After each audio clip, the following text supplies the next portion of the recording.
State as the Tokliba Irangasiga, Chap Chaba, Waroi Cinema, Purak Pangamdriba Amadi, Jiribam the Gifazin Kiba, Micham Tarupo, Haujik Fauba, Putok Pangamdriba Sing Asigi, Matangda, Wahang Hangbayauba, Memorandum among Asilup Tarahum Doina, Manipuri Governor, the Pisin Crep Memorandum Ado, IPSA, KSA, Pandam. CLK akomlop amadi ipak yauna lup tarahum doigi mihut sing nangasi nungthil pung mari rom taba matamda Raj Bhavan da changduna governor ge under secretary gi kuthangda pisin kibane memorandum pisin baduga mari lainana lup tarahum doya sigi spokesperson Nahakpam Santana memorandum aduda state asida thokliba lana se state amade central laingakna karigi waroisin purak pangamdribano central force lising humfu hena state asida lakrabaso ngasi fauba makoina kari maramge micham miyam ngak pangamdribano miyamna kari maramdage central forces singda thajaba ngamdribano haibagi matangda tongan ba wahang kaya hangli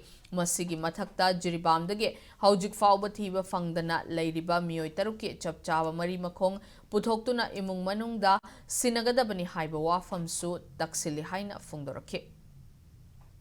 अखोई ngasidaगina hafta amagumba akhoi mayam mi punna yengmina matungda karigumba akhoi na sida memorandum na yauriba demand sing je thabak taw thorok tab targadi akhoi manipur da lairiba national political party mayam se congress oigera bjp oigera npp oigera moi mayam je punna coordinate tawraga like miyam na khangiba leader sing amadi miyam gi leader ne na lairiba sing se punna thabak tawba ngamdrabnina madugi oiba mass resignation campaign ama akhoi gi site gi chathanaba thorang lei center dagi representative mayam hanjan hanjan laga akhoi gi